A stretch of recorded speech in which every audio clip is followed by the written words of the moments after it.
평양방어사령부 대저였던 저는 그날 밤 제 손으로 계급장을 찢어버렸습니다. 새벽 2시 평양 시내 어느 별장 담장 너머에서 들려오는 웃음소리, 그 속에 제 아내의 목소리가 섞여 있었습니다. 그리고 그 옆에는 제가 매일 아침 경례를 올리던 고위 간부가 서 있었습니다. 그 순간 저는 깨달았습니다. 제 결혼이, 제 가정이, 제가 자랑스러워했던 모든 것이 한편의 거짓이었다는 것을요. 대체 그 별장에서 무슨 일이 있었길래 3대를 충성한 엘리트 장교가 총을 들고 국경을 넘어야 했을까요? 지금부터 그 이야기를 들려드리겠습니다. 이 영상이 도움이 되셨다면 구독과 좋아요 부탁드립니다. 여러분의 관심이 더 많은 탈북민들의 진실된 이야기를 전할 수 있는 힘이 됩니다. 그 모든 것은 이렇게 시작되었습니다. 저는 평양 시내 중구역에서 태어나고 자랐습니다. 제 할아버지는 6.25 전쟁 때 인민군으로 싸우셨고 아버지는 당 간부로 일하셨습니다. 우리 집은 3대가 당에 충성한 이른바 성분 좋은 집안이었습니다. 어린 시절 저는 매일 아침 대동강변을 따라 학교에 갔습니다. 모란봉 공원에서 친구들과 뛰어놀고 명절이면 김장김치 담그는 어머니 옆에서 얼쩡거렸던 기억이 납니다. 그때는 몰랐습니다. 제가 얼마나 특별한 환경에서 자라고 있었는지를요. 18살이 되던 해, 저는 김일성 군사종합대학에 입학했습니다. 북한에서 군사대학에 들어간다는 건 이미 미래가 보장된 것이나 다름없었습니다. 졸업 후 저는 소위로 임관했고 30살에 이미 소자, 그러니까 남한으로 치면 중령이 되었습니다. 평양방어사령부 소속이었던 저는 수도 방어라는 중요한 임무를 맡고 있었습니다. 동료들은 제가 40 전에 장성이 될 거라고 했습니다. 31살 되던 해 봄, 저는 결혼을 했습니다. 아내 수연이를 처음 본 건 당 간부들이 모이는 문화 공연에서였습니다. 무대 위에서 노래를 부르던 그녀는 정말 아름다웠습니다. 공연이 끝나고 상급 부대의 박 부부장님께서 직접 소개를 해주셨습니다. 이 동무는 우리 당이 키운 인재요. 자네 같은 충성스러운 간부에게 딱 맞는 배우자지. 그때 저는 그저 영광스러웠습니다. 고위 간부님이 직접 중매를 서두신다는 게 얼마나 큰 신임인지 알았으니까요. 결혼 후 우리는 평양 시내 고급 아파트를 배정받았습니다. 10평 남짓한 공간이었지만 난방이 되고 수돗물이 나오는 그곳은 북한에서는 꿈의 집이었습니다. 1년 뒤 딸 은별이가 태어났습니다. 작고 보드라운 손을 꼭 쥐고 있으면 세상을 다 가진 기분이었습니다. 이 아이만큼은 더 좋은 세상에서 살게 해주고 싶다는 생각을 했던 기억이 납니다. 물론 그때는 그게 무슨 의미인지 정확히 몰랐습니다. 그저 막연하게 더 높은 지위에 올라 더 많은 특권을 주고 싶다는 정도였습니다. 저희 가족의 일상은 다른 평양 주민들보다 훨씬 나았습니다. 매달 배급소에서 쌀과 옥수수를 받았고 명절이면 백화점에서 특별 배급표를 받아 돼지고기와 설탕을 구할 수 있었습니다. 아내는 집에서 딸을 돌보며 장마당에 나가 부족한 반찬거리를 사오곤 했습니다. 장마당이라고 해도 우리는 돈이 있었으니 큰 어려움은 없었습니다. 여보, 오늘 은별이가 처음으로 아빠라고 했어요. 퇴근 후 집에 돌아오면 아내가 환하게 웃으며 반겨주었습니다. 딸아이를 안아 올리고 아내가 차려준 저녁을 먹으면서 우리는 소박한 행복을 나눴습니다. 가끔 정전이 되어 촛불을 켜고 밥을 먹을 때도 있었지만 그마저도 낭만적으로 느껴졌습니다. 우리 은별이는 크면 뭐가 될까? 당연히 예술인이죠. 엄마를 닮아서 노래를 잘할 거예요. 그럼 나는 장성이 되어서 우리 딸 자랑하고 다니겠소. 그렇게 웃으며 이야기를 나누던 저녁들이 있었습니다. 저는 제가 완벽한 인생을 살고 있다고 믿었습니다. 좋은 집안에서 태어나 좋은 학교를 나오고 좋은 직장을 얻고 아름다운 아내와 귀여운 딸이 있는 삶. 동료들이 부러워하는 그 모든 것을 가진 삶. 하지만 가끔, 아주 가끔씩 이상한 순간들이 있었습니다. 아내가 멍하니 창밖을 바라보며 눈물을 흘릴 때가 있었습니다. 왜 우는 거요? 라고 물으면 아무것도 아니에요. 그냥 고향 생각이 나서요 라고 대답했습니다. 함경북도 청진이 고향이라던 아내는 가끔 그렇게 고향을 그리워했습니다. 저는 그저 나중에 휴가 때 다녀오면 되지 않소라며 대수롭지 않게 넘겼습니다. 또 이상한 점은 아내에게는 친구가 없다는 것이었습니다. 평양에 온 지 벌써 몇 년이 지났는데도 아내는 동네 아주머니들과 어울리지 않았습니다. 장마당에 나가서도 혼자 볼일만 보고 바로 돌아왔습니다. 친구 좀 사귀지 그래요? 혼자 있으면 심심하잔 소라고 말하면 전 괜찮아요. 은별이랑 있으면 외롭지 않아요라고 했습니다. 당시 저는 그저 아내가 내성적인 성격이려니 생각했습니다. 그게 제 첫 번째 실수였습니다. 어느 날 저녁, 박 부부장님께서 우리 집에 오셨습니다. 고위 간부가 부하 집을 방문하는 건 흔한 일이 아니었습니다. 저는 황급히 아내에게 음식을 준비하라고 했고 최대한 예의를 갖춰 모셨습니다. 동무, 잘 지내고 있는가? 예. 부부장 동지님 덕분에 잘 지내고 있습니다. 마누라도 잘 있고? 박 부부장님이 아내를 바라보는 눈빛이 묘했습니다. 그냥 스쳐 지나가는 시선이 아니라 뭔가 더 깊은 의미가 담긴 눈빛이었습니다. 아내는 고개를 숙인 채 대답했습니다. 예. 잘 지내고 있습니다. 그래. 잘 있어야지. 자네는 내가 특별히 챙겨주는 사람 아닌가? 그 말의 의미를 저는 몰랐습니다. 아니, 알고 싶지 않았습니다. 박 부부장님이 돌아가신 후 아내는 화장실에 들어가 한참을 나오지 않았습니다. 나중에 보니 눈이 빨갛게 부어 있었습니다. 괜찮소? 어디 아픈 거요? 아니에요. 그냥 좀 피곤해서요. 저는 그날도 그렇게 넘어갔습니다. 그게 제 두 번째 실수였습니다. 그 후로 이상한 일들이 조금씩 늘어나기 시작했습니다. 박 부부장님의 방문 이후 제 삶은 조금씩 틀어지기 시작했습니다. 처음에는 사소한 변화들이었습니다. 아내가 밤늦게까지 잠을 이루지 못하고 뒤척이는 일이 잦아졌습니다. 새벽에 일어나 화장실에서 울음소리가 들릴 때도 있었습니다. 왜 그러는 거요? 어디 아픈 거요? 라고 물으면 아내는 고개를 저으며 아무것도 아니에요. 그냥 악몽을 꿔서요 라고 했습니다. 그러던 어느 날 저녁 집에 전화가 왔습니다. 아내가 전화를 받더니 얼굴이 하얗게 질렸습니다. 예, 알겠습니다.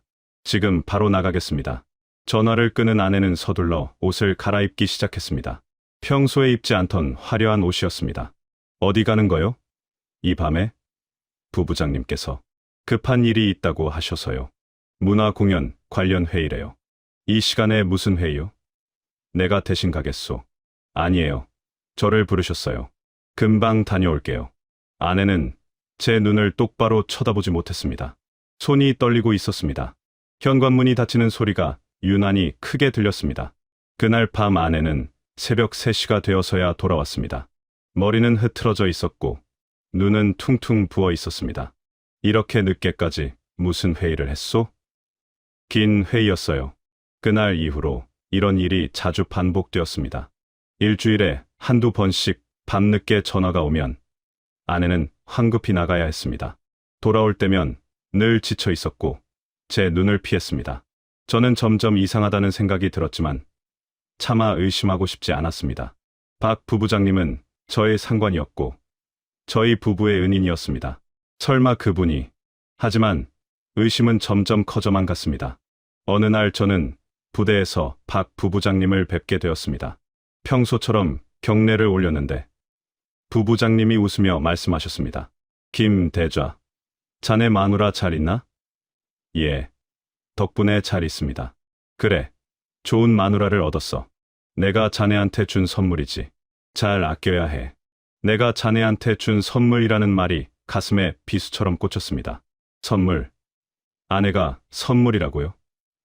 저는 그 말의 의미를 생각하고 싶지 않았습니다. 하지만 그날 밤 잠을 이룰 수가 없었습니다. 며칠 뒤 또 전화가 왔습니다. 이번에는 제가 먼저 물었습니다. 수연이, 정말 회의인 거요?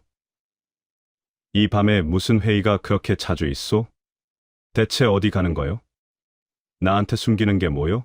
아내가 입술을 깨물며 눈물을 흘렸습니다. 여보, 저도 어쩔 수 없어요. 가지 않으면 안 돼요. 무슨 소리요? 가지 않으면 어떻게 된다는 거요?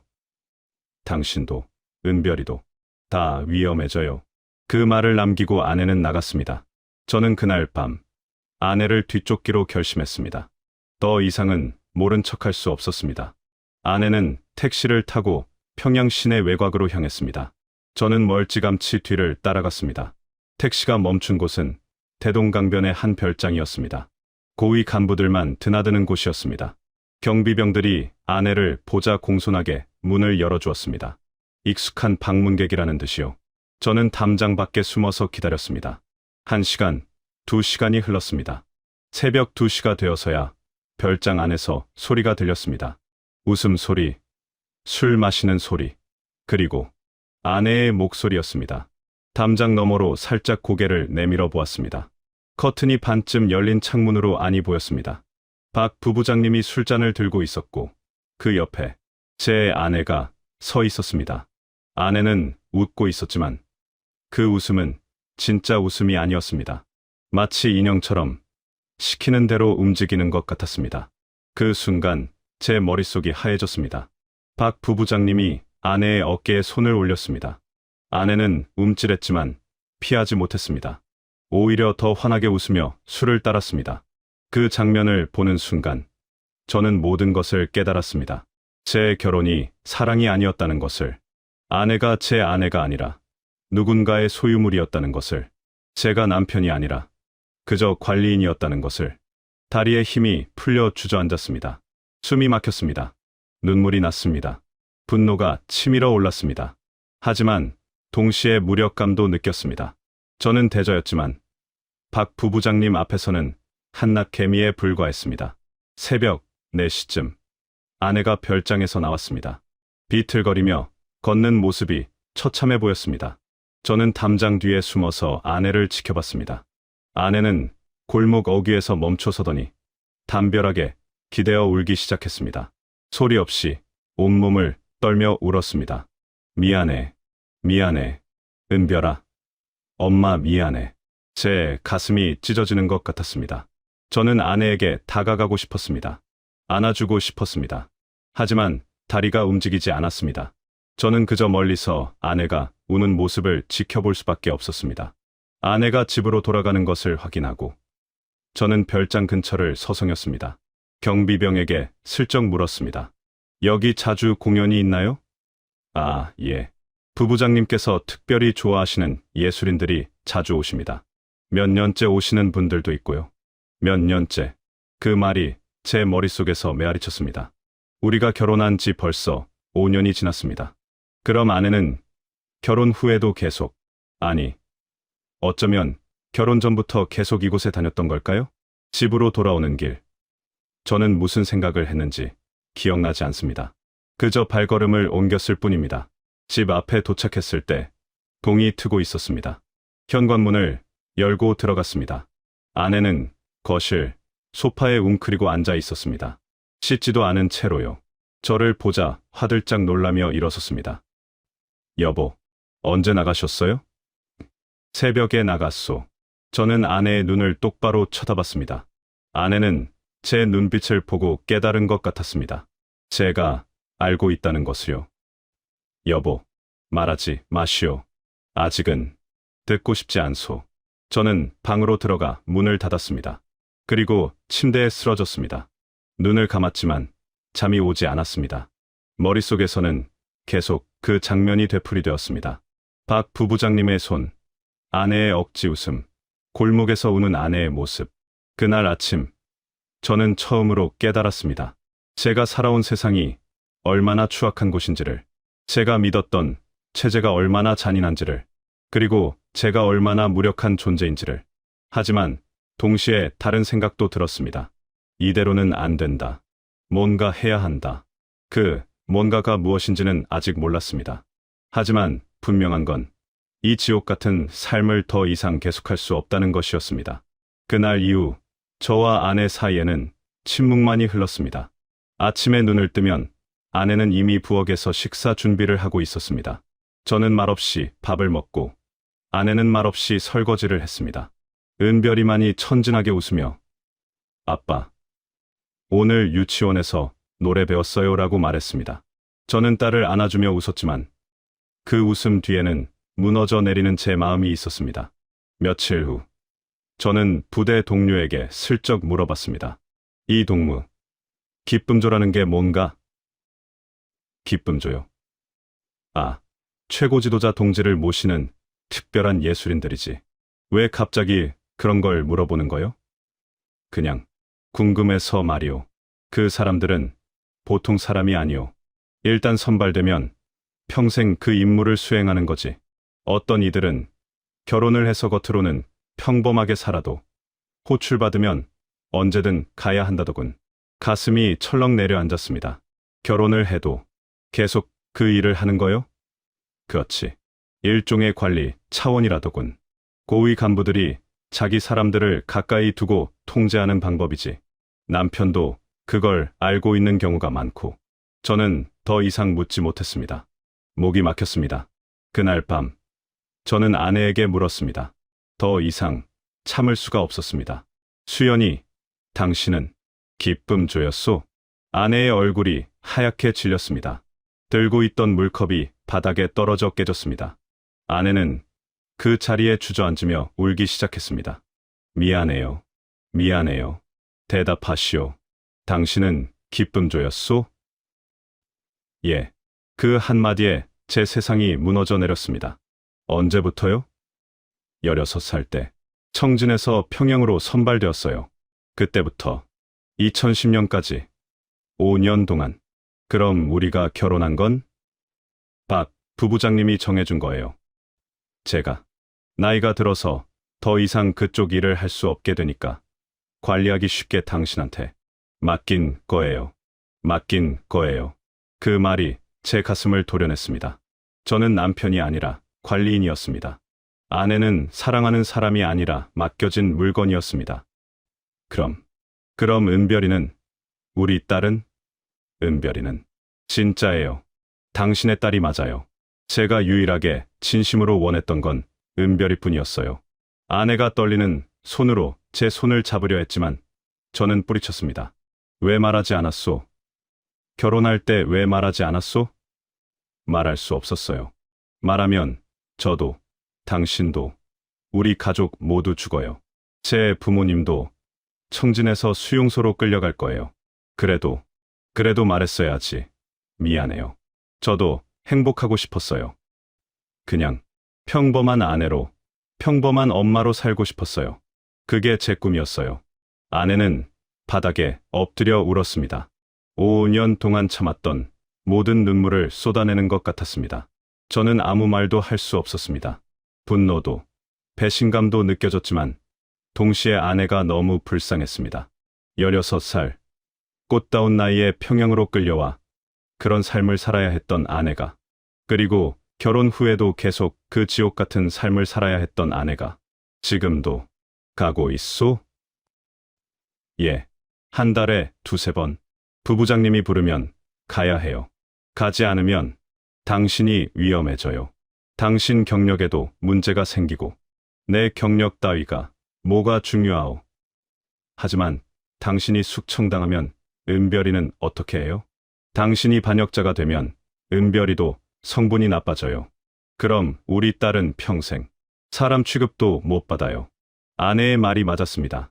북한에서 성분이 나쁘다는 건 살아도 산 게 아니라는 뜻이었습니다. 은별이가 그런 삶을 살게 할 수는 없었습니다. 얼마나 더 이렇게 살아야 하오? 모르겠어요. 어쩌면 평생일 수도 있어요. 박 부부장님이 다른 사람을 찾기 전까지는 절망감이 밀려왔습니다. 다음 날, 저는 부대에서 박 부부장님을 마주쳤습니다. 평소처럼 경례를 올려야 했지만 손이 떨렸습니다. 부부장님은 만족스러운 미소를 지으며 말했습니다. 김 대좌, 얼굴이 안 좋은데 무슨 일인가? 아닙니다. 요즘 훈련이 좀 힘들어서 그렇습니다. 건강 관리 잘해야지. 자네 집사람도 요즘 좀 피곤해 보이던데. 둘 다 무리하지 말게. 집사람이라는 단어가 귀에 쏙쏙 박혔습니다. 제 아내를 자기 사람처럼 말하는 그 어투가. 그나저나 김 대좌, 다음 주에 중요한 임무가 있네. 최고사령부 행사 경호를 맡아야 하는데 자네가 총책임자야. 잘 준비하게. 예, 명심하겠습니다. 경례를 올리고 돌아서는데 뒤에서 부부장님의 목소리가 들렸습니다. 아, 그리고 김대좌, 자네 마누라한테서 부탁 하나 들었는데. 은별이 유치원 문제 말이야. 내가 한번 알아볼 테니 걱정 말게. 제 발걸음이 멈췄습니다. 아내가 부부장님에게 딸 문제를 부탁했다고? 언제? 어디서? 저는 고개를 돌려 부부장님을 봤습니다. 그는 의미심장한 미소를 짓고 있었습니다. 그 순간 깨달았습니다. 이건 경고였습니다. 너희 딸의 미래도 내 손에 달려 있다는 경고. 집에 돌아와 아내에게 물었습니다. 박 부부장한테 은별이 얘기를 했소? 미안해요. 은별이 유치원에서 선생님이 평양 시내 좋은 유치원으로 옮기면 어떻겠냐고 해서 그냥 상의를 드린 거예요. 상해, 당신이 그 사람한테 뭘 상의해요? 목소리가 커졌습니다. 방에서 자던 은별이가 깼습니다. 아빠, 왜 싸워요? 딸의 울먹이는 목소리를 듣는 순간 정신이 번쩍 들었습니다. 저는 딸을 안아 올리며 말했습니다. 아니야, 은별아. 아빠가 그냥 목소리가 좀 커졌어. 미안해. 엄마 울어요? 아니야. 엄마는 안 울어. 자, 우리 다시 자자. 딸을 재운 후 저는 베란다로 나갔습니다. 밤하늘에는 별이 하나도 보이지 않았습니다. 평양에는 늘 어둠만 가득했습니다. 그날 밤 저는 결심했습니다. 여기서 나가야 한다고. 이 지옥 같은 곳에서 아내와 딸을 구해내야 한다고. 어떻게든 무슨 수를 써서라도. 하지만 방법을 몰랐습니다. 대좌라는 계급도 평양 방어사령부라는 직책도 아무 소용이 없었습니다. 저는 그저 체제에 갇힌 한 마리 벌레에 불과했습니다. 그렇게 한 달이 더 흘렀습니다. 아내는 여전히 밤늦게 호출을 받았고 저는 여전히 그걸 지켜볼 수밖에 없었습니다.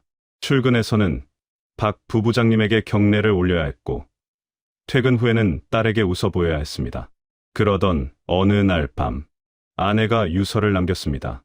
그날 밤 저는 평소보다 일찍 집에 돌아왔습니다. 부대에서 훈련이 일찍 끝났기 때문이었습니다.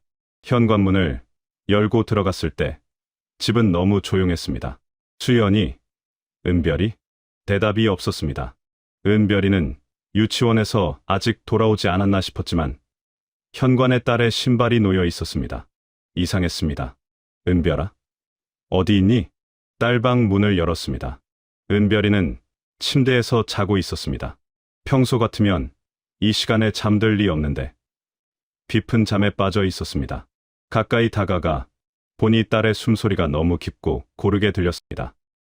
마치 수면제라도 먹은 것처럼 가슴이 철렁했습니다. 수연이, 저는 침실로 뛰어갔습니다. 문을 열자마자 제 눈에 들어온 것은 침대에 누워있는 아내였습니다. 창문은 활짝 열려 있었고 아내의 손목에서는 피가 흘러나오고 있었습니다. 침대 옆 탁자 위에는 작은 쪽지가 놓여 있었습니다. 수연이, 저는 아내를 흔들었습니다. 다행히 아직 의식이 있었습니다. 눈을 반쯤 뜬 아내가 희미하게 웃었습니다. 여보, 미안해요. 말하지 마시오. 지금 병원 가야 하오. 저는 황급히 수건으로 아내의 손목을 동여맸습니다. 하지만 병원에 갈 수 없다는 걸 알았습니다. 군 간부의 아내가 자살 시도를 했다는 게 알려지면 제 경력은 끝장입니다. 아니, 경력 따위는 상관없었습니다. 하지만 그렇게 되면 은별이가 위험했습니다. 저는 급히 구급함을 꺼내 지혈을 하고 붕대를 감았습니다. 다행히 상처가 깊지 않았습니다. 아내는 진짜로 죽으려 했던 게 아니라 그저 도와달라는 신호를 보낸 것 같았습니다. 왜 이런 짓을 했소? 은별이는 어쩌려고? 은별이한테 수면제를 먹였어요. 조금만요. 제가 죽는 모습을 보게 할 순 없었어요. 아내의 눈에서 눈물이 흘러내렸습니다. 더 이상은 못 살겠어요. 여보, 저는 인간이 아니에요. 그냥 장난감이에요. 그들의 장난감. 당신도 그걸 알잖아요. 이렇게 사느니 차라리 죽는 게 나아요. 저는 탁자 위에 쪽지를 집어들었습니다. 떨리는 손으로 펼쳐 읽었습니다. 여보. 그리고 은별아. 엄마가 미안해. 엄마는 나쁜 사람이야. 엄마는 당신들을 속이고 살았어. 여보. 당신은 좋은 사람이에요. 은별이를 잘 키워주세요. 은별아. 엄마를 용서해줘. 엄마는 너를 너무 사랑해. 하지만 엄마는 더 이상 이렇게 살 수 없어. 우리는 인간이 아니야. 저들에게 우리는 그냥 물건이야. 이 땅에서는 사람이 사람답게 살 수 없어. 제발, 은별이만이라도 사람답게 살게 해주세요. 편지를 읽는 동안 눈물이 멈추지 않았습니다. 저는 아내를 끌어안았습니다. 미안하오. 내가 무력해서 미안하오. 내가 당신을 지켜주지 못해서 미안하오. 아니에요. 당신 잘못이 아니에요. 이 나라가, 이 체제가 잘못된 거예요. 그 순간 저는 깨달았습니다. 아내를 살리려면, 딸을 살리려면, 그리고 제 자신을 살리려면 이곳을 떠나야 한다는 것을요. 수연이, 들으시오. 저는 아내의 두 손을 꼭 잡았습니다. 우리 여기서 나갑시다. 뭐라고요? 탈북합시다. 남조선으로 갑시다. 아내의 눈이 커졌습니다. 미쳤어요? 그게 어떻게? 우리는 평양 사람이에요. 계급도 높고 감시도 심한데 어떻게? 방법을 찾겠소. 내가 대자요. 평양 방어사령부 간부요. 나한테는 권한이 있소. 그걸 이용하면, 하지만 실패하면 우리 모두 죽어요. 은별이도, 여기 남아도 죽는 거요. 차이가 있다면 여기서는 천천히 죽고 탈북하다 들키면 빨리 죽는 거요. 나는 차라리 빨리 죽는 게 낫소. 아내는 한참을 저를 바라보더니 천천히 고개를 끄덕였습니다. 은별이만 살릴 수 있다면 저는 뭐든 하겠어요. 그날 밤부터 저는 계획을 세우기 시작했습니다. 먼저 탈북 경로를 파악해야 했습니다. 저는 부대에서 국경 경비 자료를 몰래 복사했습니다. 대저라는 계급을 이용하면 이런 자료에 접근하는 게 어렵지 않았습니다. 두만강, 압록강의 경비 상황, 감시 초소의 위치, 교대 시간까지 모두 파악했습니다. 다음은 돈이었습니다. 중국에 넘어가서도 살아남으려면, 그리고 남한까지 가려면 많은 돈이 필요했습니다. 저는 몰래 집에 있던 귀중품들을 장마당에 내다 팔기 시작했습니다. 아내의 금반지, 제가 받았던 훈장들, 심지어 아버지가 물려주신 시계까지. 이걸 팔면 어떻게 해요? 괜찮소. 새 세상에 가면 다 새로 사면 돼요. 석 달 동안 모은 돈이 미화로 5,000달러 정도 되었습니다.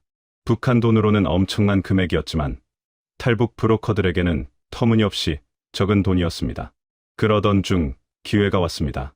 부대에서 국경 지역 시찰 명령이 떨어진 것입니다. 평양 방어사령부 간부들이 함경북도 국경 부대를 점검하러 가는 임무였습니다. 저도 그 명단에 포함되어 있었습니다. 이거요. 이게 기회요. 저는 아내에게 말했습니다.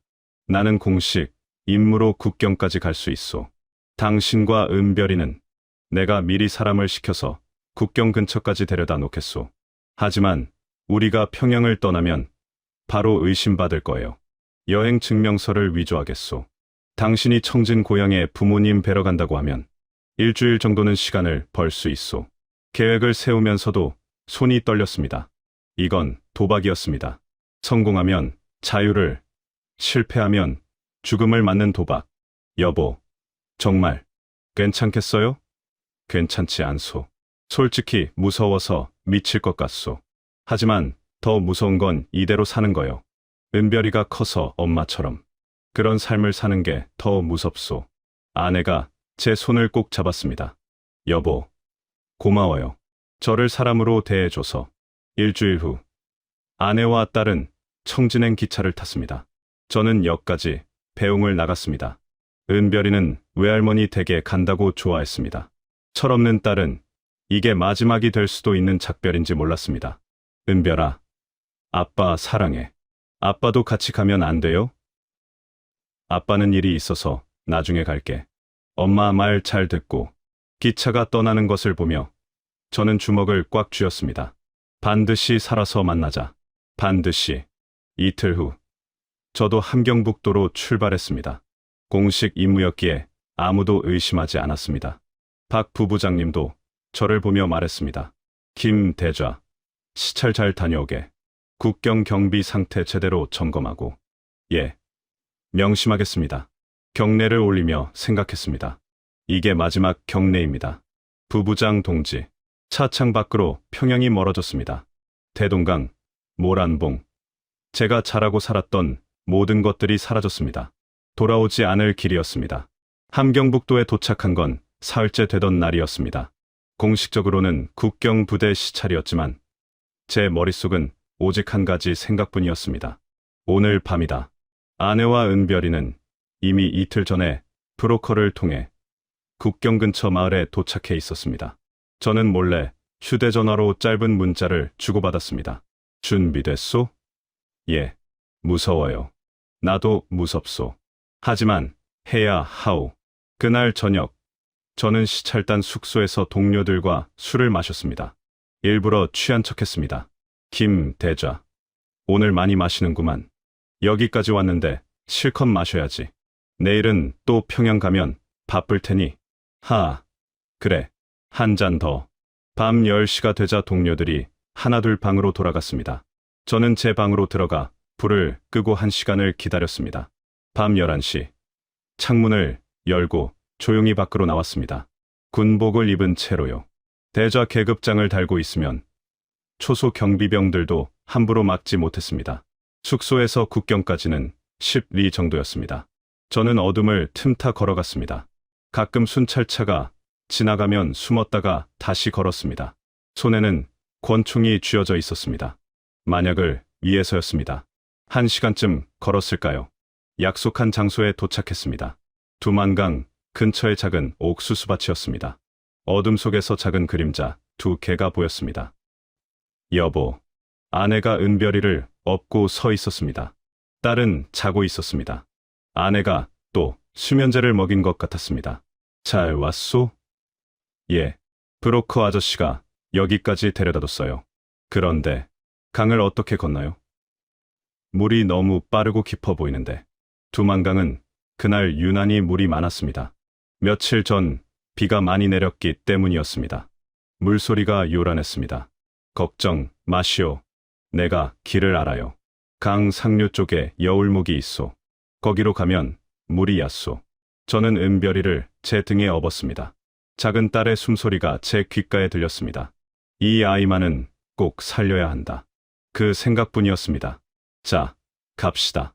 조용히. 우리는 강변을 따라 200m쯤 올라갔습니다. 여울목이 보였습니다. 물은 무릎까지 차올랐지만 건널만 했습니다. 내가 먼저 건너갈 테니 내 손을 잡으시오. 한 발 한 발 조심스럽게 강물에 들어갔습니다. 차가운 물이 다리를 감쌌습니다. 10월 말의 두만강은 얼음처럼 차가웠습니다. 아내의 손을 꼭 잡고 천천히 걸었습니다. 돌에 미끄러질 뻔했지만 간신히 중심을 잡았습니다. 강 중간쯤 왔을 때였습니다. 거기 누구냐? 북한 쪽 강변에서 손전등 불빛이 번쩍였습니다. 경비병이었습니다. 시발, 들켰소. 저는 아내의 손을 더 세게 잡아당겼습니다. 뛰시오, 빨리. 우리는 강물을 헤치며 뛰기 시작했습니다. 뒤에서 호루라기 소리가 요란하게 울렸습니다. 정지. 정지하지 않으면 쏜다. 총성이 울렸습니다. 물보라가 튀었습니다. 은별이가 등에 섰겠습니다. 아빠. 무서워요. 괜찮아. 은별아. 아빠가 있어. 눈 감고 있어. 저는 권총을 빼서 뒤로 쏘았습니다. 경고 사격이었습니다. 시간을 벌기 위해서였습니다. 경비병들이 잠시 멈칫했습니다. 그 사이 우리는 강 중간을 넘어섰습니다. 조금만 더요. 조금만 더 가면 중국이에요. 아내가 넘어졌습니다. 물에 빠졌습니다. 저는 한 손으로 은별이를 붙잡고 다른 손으로 아내를 끌어올렸습니다. 일어나시오. 여기서 멈추면 죽소. 다시 총소리가 들렸습니다. 이번엔 경고 사격이 아니었습니다. 제 옆으로 총알이 지나갔습니다. 귓가가 웅웅거렸습니다. 마침내 중국 쪽 강변에 도착했습니다. 물에서 기어 올라왔습니다. 옷은 흠뻑 젖었고 온몸이 떨렸습니다. 하지만 멈출 수 없었습니다. 더 가야 하오. 여기도 위험하오. 저는 은별이를 다시 업고 뛰었습니다. 아내도 비틀거리며 뒤따라왔습니다. 강변에서 100m쯤 떨어진 옥수수밭으로 뛰어들었습니다. 그제야 숨을 돌렸습니다. 뒤를 돌아보니 북한 쪽 강변의 손전등 불빛이 여러 개 보였습니다. 경비병들이 모여들고 있었습니다. 하지만 그들은 강을 건너오지 못했습니다. 중국 땅까지 넘어오면 국제 문제가 되기 때문이었습니다. 휴, 살았소. 일단은 살았소. 저는 땅바닥에 주저앉았습니다. 아내도 옆에 쓰러졌습니다. 둘 다 숨이 턱까지 차올랐습니다. 은별이는 제 품에 안겨 울고 있었습니다. 아빠, 무서워요. 총소리 났어요. 이제 괜찮아, 은별아. 다 지나갔어. 우리 이제 안전해. 하지만 그건 거짓말이었습니다. 아직 안전하지 않았습니다. 여기는 중국 땅이었지만 중국 공안에 잡히면 북송되는 곳이었습니다. 진짜 안전한 곳은 아직 멀었습니다. 여보, 브로커가 준 전화번호 있소? 예. 여기. 아내가 젖은 주머니에서 종이 쪽지를 꺼냈습니다. 다행히 글씨가 번지지 않았습니다. 저는 휴대전화를 꺼내 전화를 걸었습니다. 여보세요? 저, 김성진입니다. 방금 강을 건넜습니다. 아, 오셨어요? 지금 어디세요? 강변에서 100m쯤 떨어진 옥수수밭이요. 알겠습니다. 거기서 움직이지 마세요. 30분 안에 차가 갈 겁니다. 조선족 아저씨가 운전하니까 걱정 마세요. 전화를 끊고 기다렸습니다. 그 30분이 3시간처럼 길게 느껴졌습니다. 은별이는 제 품에서 다시 잠들었습니다. 아내는 떨리는 손으로 제 손을 잡았습니다. 여보, 정말 해냈어요. 정말. 북한을 벗어났어요. 아직 끝난 게 아니요. 이제 시작이요. 그때 멀리서 차 불빛이 보였습니다. 낡은 트럭 한 대가 천천히 다가왔습니다. 차에서 중년의 조선족 남자가 내렸습니다. 김 선생님. 예, 저요. 빨리 타세요. 여기 오래 있으면 공안 나와요. 우리는 트럭 짐칸으로 올라탔습니다. 더미 사이에 몸을 숨겼습니다. 트럭이 출발했습니다. 덜컹덜컹 흔들리는 짐칸 안에서 저는 북한 쪽 하늘을 바라봤습니다. 어둠만 가득한 하늘이었습니다. 저 어둠 속에는 제가 버리고 온 모든 것이 있었습니다. 부모님, 동료들, 제 지위, 제 과거. 하지만 후회는 없었습니다. 아내와 딸을 살리기 위해서라면 저는 무엇이든 버릴 수 있었습니다. 여보, 고마워요. 아내가 속삭였습니다. 당신이 저를 사람으로 대해줘서, 저를 물건이 아니라 아내로 대해줘서. 이제 시작이요. 우리 진짜 부부로 살아봅시다. 진짜 가족으로. 트럭은 어둠 속을 달렸습니다. 우리는 북한을 벗어났습니다. 하지만 자유까지는 아직 멀었습니다. 앞으로 더 험한 길이 기다리고 있었습니다. 중국 땅에서의 도피, 그리고 남한까지의 긴 여정. 그러나 그 순간만큼은, 강물을 건넌 그 순간만큼은 우리는 자유를 느꼈습니다. 비록 찰나였지만 진짜 자유를 느꼈습니다. 트럭은 밤새 달렸습니다. 어디로 가는지도 모른 채 우리는 집더미 사이에 몸을 숨기고 있었습니다. 은별이는 제 품에서 골아 떨어졌고 아내는 제 어깨에 기대 눈을 감고 있었습니다. 저는 잠들 수 없었습니다. 한순간도 긴장을 늦출 수가 없었습니다. 동이 틀 무렵 트럭이 멈췄습니다. 운전하던 조선족 아저씨가 집더미를 치우며 말했습니다. 다 왔어요. 여기서 한 달 정도 숨어 지내셔야 해요. 내린 곳은 작은 시골 마을이었습니다. 낡은 농가 뒤편의 창고였습니다. 창고 안에는 헌 이불과 간단한 생필품들이 놓여 있었습니다. 여기가 어디요? 연길에서 1시간 떨어진 마을이에요. 우리 고모부 집 창고예요. 고모부는 조선족이니까 믿을 수 있어요. 하지만 밖에는 절대 나가면 안 돼요. 공안들이 순찰 다니거든요. 알겠습니다. 고맙습니다. 돈은 준비하셨죠? 저는 주머니에서 젖은 돈 뭉치를 꺼냈습니다. 미화 3,000달러였습니다. 원래 5,000달러를 준비했는데 2,000달러는 이미 북한에서 브로커에게 줬습니다. 여기 3,000달러 있습니다. 한국까지 가려면 최소 10,000달러는 있어야 하는데 그게 전부입니다. 더는 없습니다. 아저씨가 난처한 표정을 지었습니다. 일단 여기서 한 달 있으면서 돈을 더 마련해 보세요. 제가 일자리를 알아볼게요. 그리고 한국 대사관이나 영사관에 연락하는 방법도 있긴 한데 그건 위험해요. 공안들이 대사관 주변을 감시하거든요. 아저씨가 떠나고 우리는 창고에 남았습니다. 처음 며칠은 그저 살아있다는 것만으로도 감사했습니다. 강을 무사히 건넜고 총알도 피했고 가족이 모두 무사했습니다. 하지만 시간이 지나면서 새로운 현실이 보이기 시작했습니다. 우리는 자유로운 게 아니었습니다.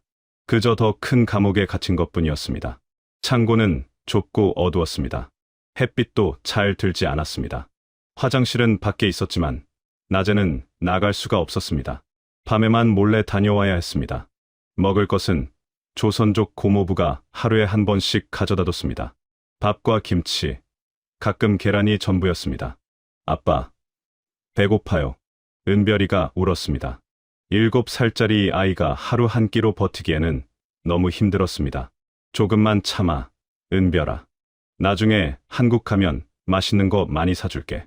한국이 어디예요? 거기 가면 엄마랑 아빠랑 같이 살 수 있어요? 응, 그럼. 거기 가면 우리 행복하게 살 수 있어. 하지만 한국이 너무 멀게만 느껴졌습니다. 한 달이 지났습니다. 조선족 아저씨가 다시 왔습니다. 일자리를 구했어요. 식당에서 설거지하는 일인데 한 달에 1,000위안 정도 받을 수 있어요. 1,000위안이면 미화로 $150 정도요. 그걸로 한국까지 가려면 5년은 일해야 할 거예요. 5년. 그 말에 아내의 얼굴이 하얗게 질렸습니다. 5년이나요? 우리가 5년을 여기서 숨어 살 수 있을까요? 솔직히 어려워요. 공안들이 탈북자 단속을 강화하고 있거든요. 요즘 적발되는 사람들이 많아요. 그날부터 저는 식당에서 일을 시작했습니다. 아내는 창고에서 은별이를 돌봤습니다. 식당 일은 고됐습니다. 아침 6시부터 밤 10시까지 일해야 했습니다. 설거지를 하고 바닥을 닦고 쓰레기를 버렸습니다. 북한에서는 대저였던 제가 이곳에서는 불법 체류자였습니다. 인간 취급도 받지 못했습니다. 야, 조선 새끼, 빨리 안 움직여? 식당 주인은 중국인이었습니다. 제가 북한에서 온 탈북자라는 걸 알고는 임금을 절반만 줬습니다. 항의하면 공안에 신고하겠다고 협박했습니다. 저 약속한 돈을 니네 같은 불법 체류자한테 1,000위안이면 많이 준 거야. 싫으면 나가. 주먹을 쥐었다가 폈습니다. 북한에서라면 이런 놈은 한 방에 처리했을 것입니다. 하지만 지금은 아무것도 할 수 없었습니다. 저는 범죄자였고 이 식당 주인은 제 운명을 쥔 사람이었습니다. 석 달이 지났습니다. 어느 날 밤 창고로 돌아왔는데 아내가 은별이를 안고 울고 있었습니다. 무슨 일이오? 은별이가 열이 나요. 기침도 계속하고 딸의 이마를 짚어보니 뜨거웠습니다. 감기가 폐렴으로 번진 것 같았습니다. 병원에 가야 하오. 하지만 신분증이 없는데 어떻게 병원에 가요? 잡히면 끝이에요. 그래도 가야 하오. 이대로 두면 은별이가 죽소. 조선족 아저씨에게 연락했습니다. 그는 아는 한의원을 알려줬습니다. 신분증 없이도 돈만 내면 봐주는 곳이었습니다. 하지만 진료비가 1,000위안이었습니다. 제가 석 달 동안 모은 돈 전부였습니다. 괜찮소. 은별이가 먼저요. 한의원에서 약을 지어왔습니다. 다행히 은별이는 일주일 만에 나았습니다. 하지만 우리 통장은 다시 바닥났습니다. 그렇게 1년이 흘렀습니다. 저는 여전히 식당에서 일했고 아내는 창고에서 은별이를 돌봤습니다. 은별이는 학교에 갈 수 없었습니다. 친구도 사귈 수 없었습니다. 그저 좁은 창고에서 하루하루를 보냈습니다. 아빠, 저 언제 밖에 나갈 수 있어요? 곧 나갈 수 있어. 하지만 곧은 오지 않았습니다. 어느 날 식당 주인이 저를 불렀습니다. 야, 조선 새끼, 오늘부터 나오지 마. 네? 왜요? 공안들이 이 근처 탈북자 단속한다고 난리야. 니 때문에 내가 잡히면 어떻게 하냐? 꺼져. 일자리를 잃었습니다. 더 이상 돈을 벌 수 없었습니다. 조선족 고모부도 부담스러워하기 시작했습니다. 미안하지만 더 이상은 어렵겠어요. 우리 마을에도 공안들이 자주 오거든요. 언제 들킬지 몰라요. 우리는 다시 떠나야 했습니다. 어디로 가야 할지도 모르면서 그때 조선족 아저씨가 한 가지 방법을 알려줬습니다. 태국으로 가세요. 태국이요? 거기 가면 한국 대사관이 있어요. 태국은 중국보다 단속이 덜해요. 물론 거기까지 가려면 브로커 비용이 5,000달러는 들어요. 5,000달러. 우리한테는 없는 돈이었습니다. 1년 동안 모은 돈이 1,000달러 정도였습니다. 어떡하죠, 여보. 아내가 절망에 빠졌습니다. 저도 막막했습니다. 북한을 탈출했지만 자유는 여전히 멀었습니다. 어쩌면 영원히 닿을 수 없는 곳인지도 몰랐습니다. 그때 조선족 아저씨가 말했습니다. 한 가지 방법이 더 있긴 해요. 뭡니까? 한국 선교사들이 탈북자들을 돕고 있어요. 그분들한테 연락하면 무료로 도와줄 수도 있어요. 하지만 위험해요. 공안들이 그 선교사들을 감시하거든요. 선택의 여지가 없었습니다. 그 선교사들한테 연락해 주시오. 제발. 일주일 후 한국 선교사를 만났습니다. 40대 중반으로 보이는 남자였습니다. 따뜻한 눈빛을 가진 분이었습니다. 김 선생님 가족이시죠? 이야기 들었습니다. 제가 도와드리겠습니다. 정말입니까? 물론입니다. 같은 민족 아닙니까? 하나님께서 여러분을 이끄신 거예요. 그날 처음으로 희망을 느꼈습니다. 중국 땅에서 1년 넘게 숨어 살면서 처음으로 진짜 희망을 느꼈습니다. 감사합니다. 정말 감사합니다. 눈물이 났습니다. 북한을 떠난 후로 처음 흘리는 감사의 눈물이었습니다. 선교사님의 도움으로 우리의 한국행이 시작되었습니다. 이틀 후에 출발합니다. 짐은 최소한만 챙기세요. 여권도, 신분증도 없지만 걱정 마세요. 제가 길을 잘 알고 있습니다. 선교사님은 이미 수백 명의 탈북자들을 한국으로 보낸 분이었습니다. 중국 공안에게 잡혀서 추방당한 적도 있고 감옥에 갇힌 적도 있었습니다. 그럼에도 다시 돌아와서 탈북자들을 돕고 계셨습니다. 왜 이런 위험한 일을 하시는 겁니까? 같은 민족이니까요. 그리고 하나님께서 저를 이 일을 위해 부르셨으니까요. 출발 전날 밤, 저는 아내와 딸을 안았습니다. 이제 진짜 마지막이요. 이번에는 반드시 한국에 가야 하오. 무서워요. 여보, 또 실패하면 실패하지 않을 거요. 선교사님을 믿읍시다. 출발 당일, 우리는 새벽 4시에 트럭을 탔습니다. 이번에도 짐칸에 숨어서 갔습니다. 하지만 이번에는 혼자가 아니었습니다. 다른 탈북자 가족 2팀이 더 있었습니다. 모두 합쳐서 10명이었습니다. 여러분, 앞으로 한 달 정도 험한 길을 가게 됩니다. 중국에서 라오스를 거쳐 태국으로 갑니다. 검문소를 여러 번 통과해야 하고 산길을 걸어야 할 때도 있습니다. 힘들겠지만 끝까지 포기하지 마세요. 선교사님의 말씀이 끝나고 트럭이 출발했습니다. 사흘 동안 트럭을 타고 갔습니다. 중국 남부의 윈난성까지 내려갔습니다. 검문소를 통과할 때마다 심장이 터질 것 같았습니다. 짐칸 안에서 숨도 크게 쉬지 못한 채 기도만 했습니다. 제발 무사히. 윈난성에서 우리는 트럭에서 내렸습니다. 이제부터는 걸어야 했습니다. 여기서부터 라오스까지는 산길로 가야 합니다. 어린이들도 걸을 수 있나요? 은별아, 엄마 손 꼭 잡고 가야 해. 알았지? 네, 엄마. 산길은 험했습니다. 가파른 비탈길을 올라가고 개울을 건너고 가시덤불을 헤쳐야 했습니다. 은별이는 처음에는 씩씩하게 걸었지만 이틀째부터는 힘들어했습니다. 아빠, 다리 아파요. 조금만 더 가자.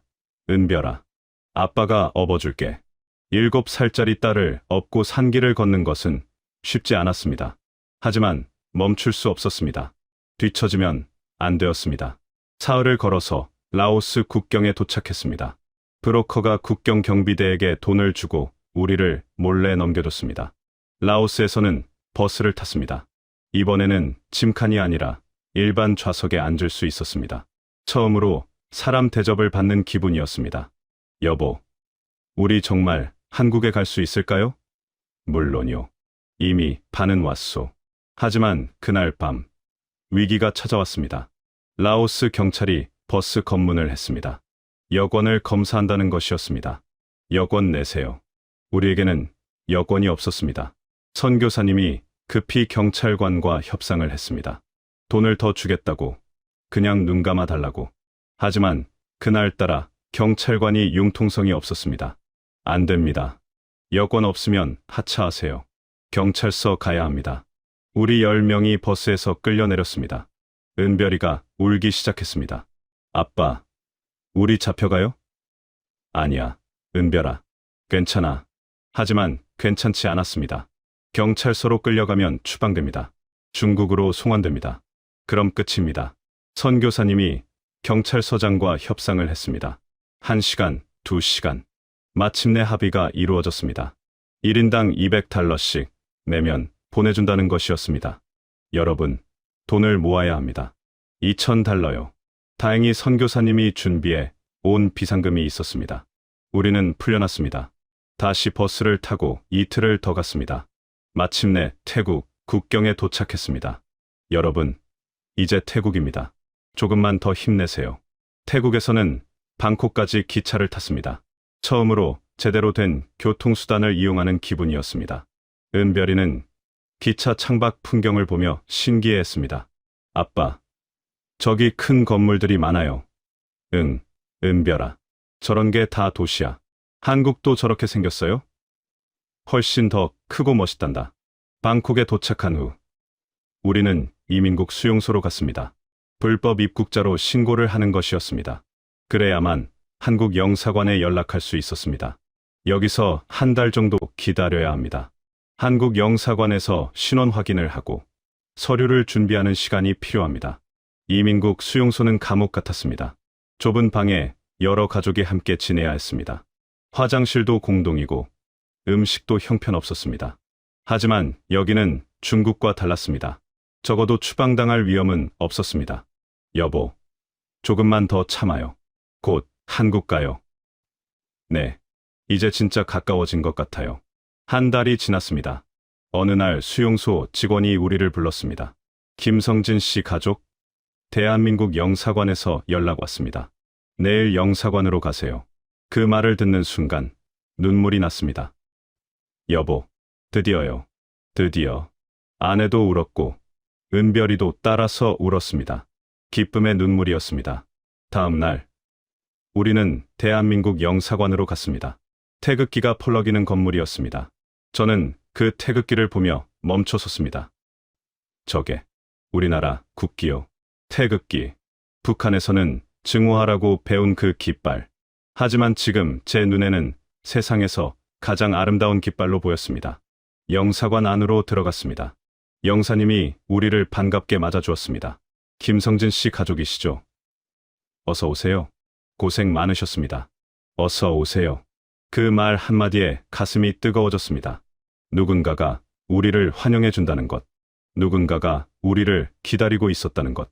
신원 확인과 서류 작업에 일주일 정도 걸립니다.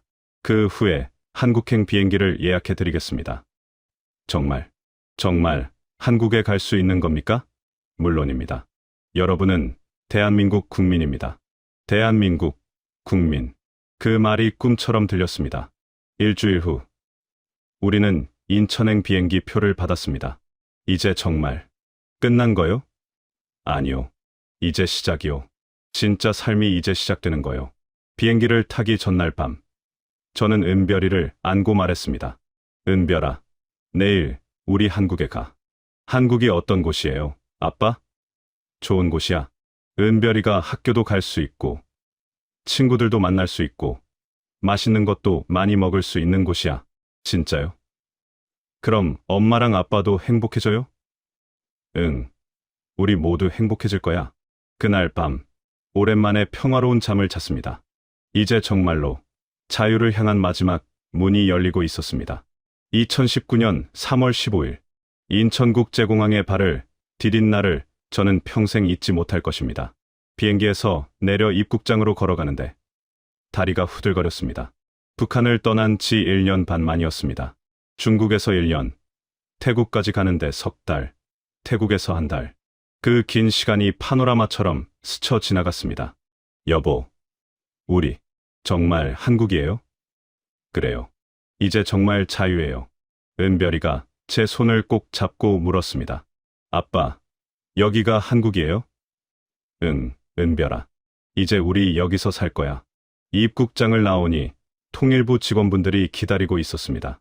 손에는 김성진 씨 가족 환영합니다라고 쓴 팻말을 들고 계셨습니다. 김성진 씨 가족이시죠?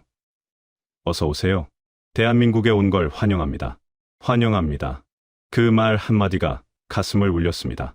북한에서는 늘 감시받고 통제받았습니다. 중국에서는 숨어 살아야 했습니다. 하지만 여기서는 누군가가 우리를 환영해 주었습니다. 고맙습니다. 정말 고맙습니다. 말이 제대로 나오지 않았습니다. 눈물만 흘렀습니다. 버스를 타고 하나원으로 향했습니다. 차 창밖으로 보이는 풍경이 낯설었습니다. 높은 건물들, 번쩍이는 간판들, 꽉 찬 도로. 북한과는 완전히 다른 세상이었습니다. 여보, 저 차들 좀 봐요. 저렇게 많은 차가 다 개인 차래요. 신기하네요. 북한에서는 고위 간부들만 차가 있었는데 은별이는 창밖을 보며 연신 와 하고 감탄했습니다. 아빠, 저기 마트에 불이 켜져 있어요. 밤인데? 응, 여기는 24시간 마트가 있단다. 24시간이요? 밤에도 물건을 팔아요? 그래, 언제든지 갈 수 있어. 하나원에서 석 달을 보냈습니다. 그곳에서 저희는 남한 사회에 적응하는 교육을 받았습니다. 한국어 수업, 경제 교육, 컴퓨터 교육, 모든 게 새로웠습니다. 가장 충격적이었던 건 인터넷이었습니다. 검색창에 뭐든지 쳐보세요. 알고 싶은 거 다 나옵니다. 강사님의 말씀에 저는 떨리는 손으로 북한이라고 검색했습니다. 수많은 기사와 사진이 나왔습니다. 제가 알던 북한과는 다른 모습들이었습니다. 평양이 아닌 지방의 참혹한 모습, 공개 처형, 정치범 수용소. 이게 다 사실인가요? 네, 사실입니다. 가슴이 무너졌습니다. 제가 믿었던 것들이, 제가 지켰던 체제가 이렇게 잔인한 것이었다니. 여보, 괜찮아요? 아내가 제 손을 잡았습니다. 미안해요, 수연이. 내가 몰랐어요. 내가 그 체제를 믿고 따랐던 게 당신 잘못이 아니에요. 우리 모두 속았던 거예요. 하나원을 수료하고 우리는 경기도의 작은 아파트를 배정받았습니다. 15평짜리 작은 아파트였지만 우리 가족만의 공간이었습니다. 감시하는 사람도 없고 밤에 불려 나갈 일도 없었습니다. 첫날 밤, 아내와 저는 거실에 앉아 창밖을 바라봤습니다. 불빛이 가득한 거리, 늦은 시간까지 돌아다니는 사람들. 여보, 이게 자유네요. 그래요. 이게 자유예요. 다음 날, 저는 은별이를 데리고 초등학교에 등록하러 갔습니다. 8살이 된 딸은 이제 2학년이 될 나이였습니다. 은별아, 내일부터 학교 가는 거야. 학교가 뭐예요? 아빠, 친구들 만나고 선생님한테 공부 배우는 곳이야. 저도 친구 사귈 수 있어요? 물론이지. 많이 사귀렴. 은별이의 첫 등교날, 저는 교문 앞에서 한참을 서 있었습니다. 책가방을 메고 학교로 들어가는 딸의 뒷모습을 보며 울었습니다. 북한에 있었다면 은별이는 절대 이런 평범한 삶을 살 수 없었을 것입니다. 저는 일자리를 찾아야 했습니다. 북한에서는 대저였지만 여기서는 그 경력이 무용지물이었습니다. 고민 끝에 작은 물류회사에 취직했습니다. 택배 상하차 작업이었습니다. 첫 출근 날 사장님이 말했습니다. 힘든 일이에요. 그래도 할 수 있겠어요? 네, 할 수 있습니다. 월급은 200만 원입니다. 200만 원. 북한 돈으로 따지면 천문학적인 금액이었습니다. 합법적으로 당당하게 벌 수 있는 돈이었습니다. 감사합니다. 열심히 하겠습니다. 일은 힘들었습니다. 하루에 10시간씩 무거운 짐을 나르고 옮겼습니다. 허리도 아프고 손도 붓었습니다. 하지만 불평하지 않았습니다. 이 고된 노동조차 자유로운 노동이었으니까요. 퇴근 후 집에 돌아오면 아내가 저녁을 차려놓고 기다렸습니다. 여보, 고생했어요. 어서 씻고 와요.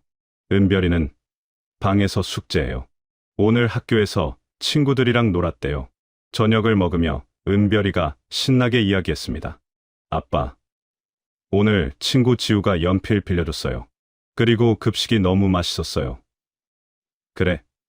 뭐가 나왔는데? 김치찌개랑 불고기요. 아빠, 매일 이렇게 먹을 수 있어요? 응, 매일 먹을 수 있어. 딸의 행복한 표정을 보며 생각했습니다. 잘했다. 탈북하기 잘했다. 1년이 지났습니다. 저는 회사에서 인정받아 정규직이 되었습니다. 월급도 250만 원으로 올랐습니다. 아내는 근처 식당에서 아르바이트를 시작했습니다. 은별이는 학교 생활에 완전히 적응했습니다. 어느 일요일, 우리 가족은 남산타워에 갔습니다. 은별이의 소원이었습니다. 우와, 아빠, 여긴 높아요. 그치? 서울이 다 보이지? 타워 전망대에서 서울 시내를 내려다봤습니다. 불빛이 가득한 도시, 자유롭게 움직이는 사람들. 저는 아내의 손을 잡았습니다. 여보, 우리 해냈어요. 네, 정말 해냈어요. 아빠, 저기 북한도 보여요? 은별이가 북쪽을 가리키며 물었습니다. 응, 저 멀리, 저 산 너머에 북한이 있어. 언젠가 갈 수 있어요? 언젠가는 통일이 되면 갈 수 있겠지. 북한. 저는 가끔 그곳을 생각합니다. 두고 온 부모님, 동료들, 친구들. 그들은 여전히 그 어둠 속에서 살고 있을 것입니다. 박 부부장 같은 사람들에게 시달리며 자유가 무엇인지도 모른 채. 여보, 부모님이 보고 싶어요. 아내가 말했습니다. 아내의 부모님도 청진에 계십니다. 연락조차 할 수 없습니다. 나도 보고 싶소. 언젠가 통일이 되면 다 같이 만날 수 있을 거요. 제 세대에는 통일을 볼 수 있을까요? 모르겠소. 하지만 희망을 가져야지요. 우리 은별이 세대에는 꼭 통일이 되기를. 지금 저는 대한민국 국민입니다. 평범한 회사원이고, 평범한 남편이고, 평범한 아버지입니다. 북한에서는 대저였지만, 여기서는 그냥 택배 상하차 직원입니다. 하지만 저는 행복합니다. 평양의 대저로 사는 것보다 서울의 평범한 노동자로 사는 게 1000배는 더 행복합니다. 아내는 더 이상 밤마다 불려나가지 않습니다. 은별이는 자유롭게 학교에 다니며 꿈을 키웁니다. 아빠, 저 나중에 의사가 될래요. 아픈 사람들 치료해주는 의사요. 그래, 은별아, 넌 뭐든 될 수 있어. 여기는 자유로운 나라니까. 자유. 그것은 아무도 나를 감시하지 않는다는 것. 내가 원하는 것을 말할 수 있다는 것. 내 가족을 지킬 수 있다는 것. 인간답게 살 수 있다는 것. 이 이야기를 듣는 여러분께 말씀드리고 싶습니다. 자유는 공짜가 아닙니다. 누군가는 목숨을 걸고 얻어야 하는 것입니다. 하지만 그만큼 소중한 것입니다. 제발 자유를 당연하게 여기지 마십시오. 그리고 아직도 북한에서 고통받는 우리 동포들을 잊지 마십시오. 언젠가 제가 살아있는 동안에 통일이 되어 제가 북한에 남겨두고 온 모든 분들을 만날 수 있기를 간절히 바랍니다. 그때는 계급장도, 감시도, 두려움도 없이 그저 같은 민족으로, 같은 인간으로 만날 수 있기를 바랍니다. 자유 대한민국에서 사는 오늘도 저는 감사합니다. 살아있음에 감사하고, 가족이 함께 있음에 감사하고, 이 자유를 누릴 수 있음에 감사합니다. 여러분도 오늘 하루 여러분이 가진 자유에 감사하시길 바랍니다. 감사합니다.